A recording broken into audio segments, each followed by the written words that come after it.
નમસ્કાર મિત્રો, હું છું વૈદ્ય અરુણ વાઘેલા ભાવનગરથી. અમૃત આયુકેર તથા પંચકર્મ હોસ્પિટલ દ્વારા આયુર્વેદનું અમૃત નામના આ ચોથા એપિસોડમાં આપ સૌનું હાર્દિક સ્વાગત છે. આજનો આપણો વિષય છે કબજિયાત. મિત્રો, મોટા ભાગના લોકો આ એક રોગનો પોતાના લાઈફમાં અહેસાસ કર્યો જ હોય છે. મિત્રો, આપણે જાણીએ છીએ કે દરેક રોગનું મૂળ એ કબજિયાત અને પેટ છે. પણ આ કબજિયાત નામના રોગનું મૂળ શું છે, આને આપણે ક્યારેય જાણવા પ્રયત્ન નથી કરતા અને જાણ્યા પછી એનો રસ્તો પણ કશું શોધતા નથી. મિત્રો, આખા દેશમાં બધા જ રોગોની જે દવાઓ બને છે એને એક તાજવામાં મૂકવામાં આવે અને તેની સામેની સાઈડમાં બીજા તાજવામાં માત્ર ને માત્ર પેટ સાફ માટેની ટેબ્લેટ, પાવડર, ફાકી, ઉકાળા અને સિરપ મૂકવામાં આવે તો પણ આ બાજુનું તાજવું હજી નમતું હોય એવો અહેસાસ થઈ રહ્યો છે. મિત્રો, એટલી પેટ સાફની દવા બનવા છતાં હજી જેવું જોઈએ તેવું કબજિયાતનું કોઈ નિરાકરણ આવ્યું નથી અને પરિણામ જેવું જોઈએ એવું આપણે જોઈ પણ શક્યા નથી. મિત્રો,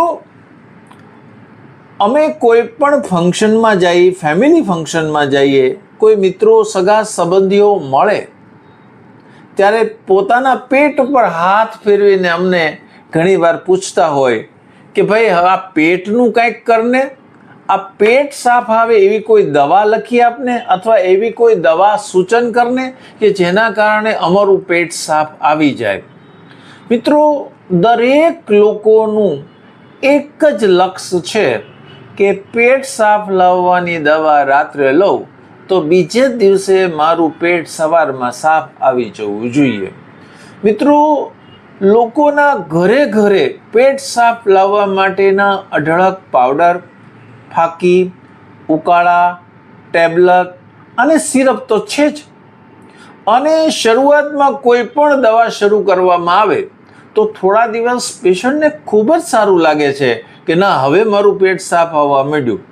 3-4 મહિના જાય પછી એની એ જ દવા જ્યારે લે તો હવે પહેલાં જેવું તેનાથી પેટ સાફ આવતું નથી. એટલે ફરી પાછી કોઈ દવા, કોઈ ફાકી, કોઈ ટેબ્લેટમાં એ ફેરફાર કરે. મિત્રો, અત્યારે એક દવા જેનું પેટ ખૂબ સરસ લાવે છે એની એ જ દવા બીજા પેશન્ટને કંઈ જ કામ નથી કરતી, કારણ કે તાસીર પ્રમાણે અલગ અલગ દવા હોવી જોઈએ.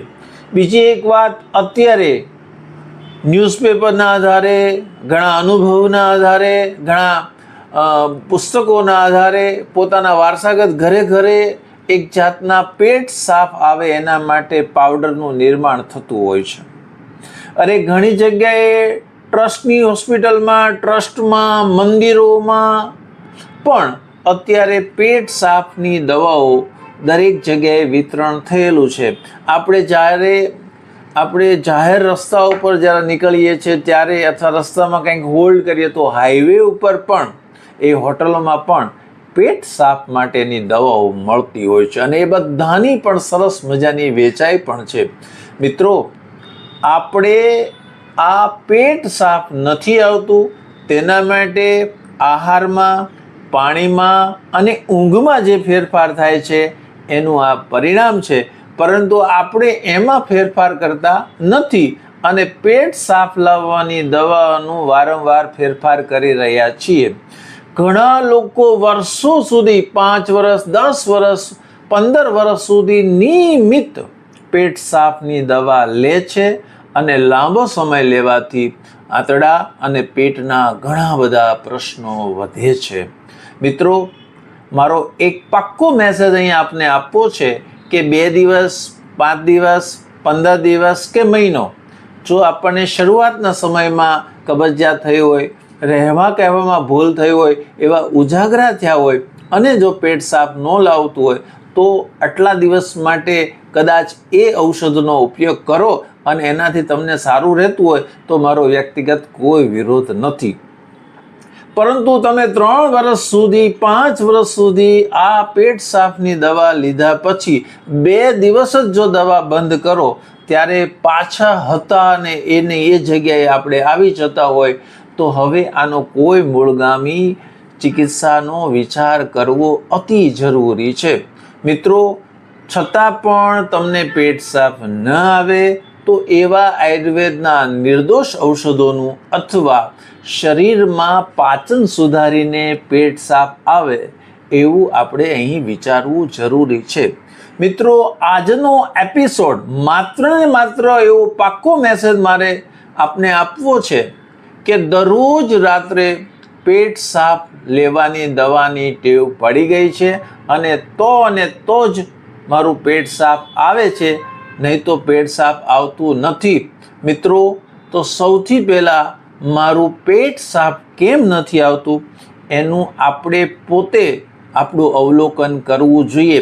આપણે એવી શું ભૂલ કરીએ છીએ કે જેના કારણે આપણું પેટ સાફ નથી આવતું?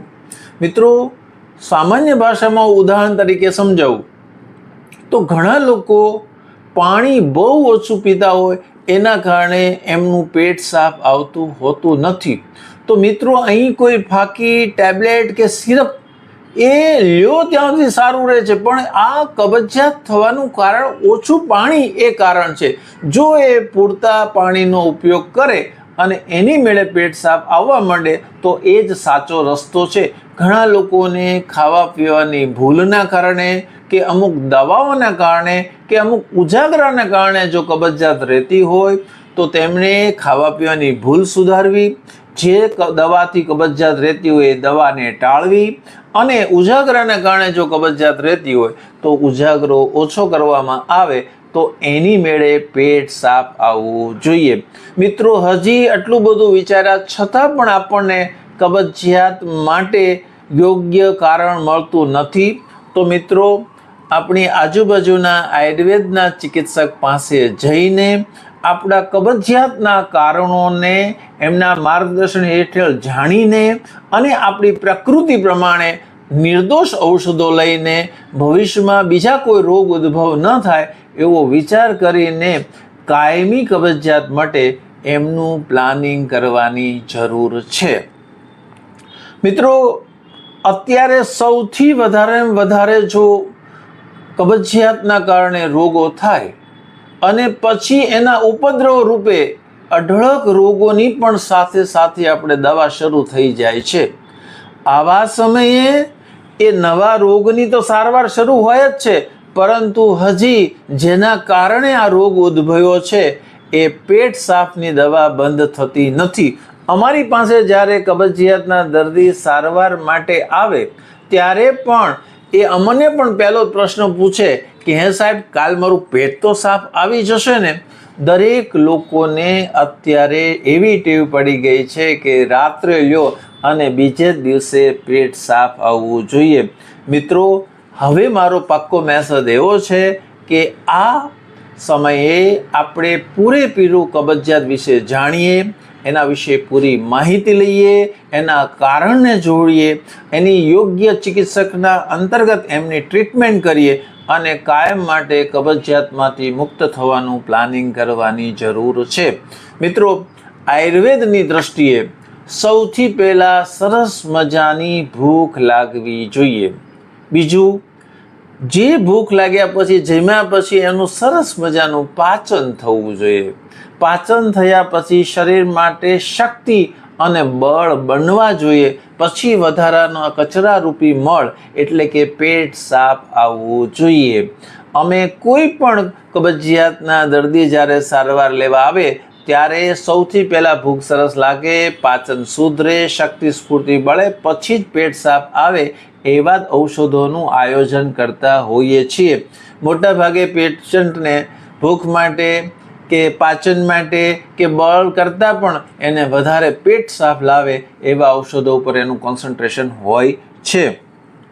મિત્રો, સૌથી પહેલાં મારો એક અહીંયા મેસેજ છે કે આપણે જ્યારે ઝાડા જવા જઈએ અથવા જાજરૂમાં જઈએ તો વેગ આવ્યા પહેલાં જઈને આપણે શૌચાલયમાં ગોઠવાવું જોઈએ નહીં. હવે વારંવાર મળનો ત્યાગ થઈ ગયા પછી વારંવાર જોયા જોઈ ન કરો કે મળની માત્રા કેટલી હતી. ઘણા લોકો અહીંયા હિસાબ કરે છે, હું જમું છું એટલું અને મારું પેટ સાફ ઓછું આવે છે. ત્રીજી વસ્તુ, યાદ કરીને ખેંચીને એને જોર કરીને પેટ સાફ ન લાવવું. અને ચોથી બહુ જ અગત્યની વાત, તમે જાજરૂમાંથી ફટાક દઈને બહાર આવી જાઓ. મિત્રો, ઘણા લોકો એકવાર ઝાડે જાય તો અડધી કલાક થાય છે અને એ દિવસમાં 3 થી 4 વાર જાય તો 24 કલાકમાંથી 1.5 થી 2 કલાક એ શૌચાલયમાં હોય છે. અમે મજાક રૂપે એકવાર સમજાવતા હોઈએ કે 72 વર્ષના આયુષ્યમાં ફલાણા ભાઈ અથવા બેન 4 થી 6 વર્ષ સુધી એ પોતાનું આ અમૂલ્ય જીવન શૌચાલયમાં ગાળ્યું હોવું જોઈએ. મિત્રો, માટે કાયમ માટે આ પેટ સાફ આવે એના માટે આપણે વિચારવું જોઈએ. અહીં કબજિયાતનો વિષય જોતા ઘણા બધા મિત્રોની એવી અપેક્ષા રહેશે કે હમણાં જ મને કાંઈક એવું ઔષધ સૂચવશે અને હું મારા જીવનમાં ઉપયોગ કરીશ અને હું કબજિયાતમાંથી મુક્ત થઈશ. મિત્રો, આ જ એપિસોડમાં અમે કબજિયાતના થવાના કારણો, આપણી ભૂલો, એના માટે શું પથ્યપાલન કરવાનું, એના માટે શું સારવાર કરવાની, એના માટે પંચકર્મ આપણને શું મદદ કરી શકે તે અમે તમને વિગતે જણાવતા જશું. મિત્રો, મારો પાક્કો મેસેજ અહીંયા એવું છે કે કાયમ માટે પેટ સાફ આવે, કાયમ માટે આપણે સ્વસ્થ રહીએ એવું પ્લાનિંગ કરવાની જરૂર છે. આપણે આપણા જીવનમાં આયુર્વેદને અપનાવીએ, સ્વસ્થ રહીએ, સ્વસ્થ બનીએ. જય આયુર્વેદ.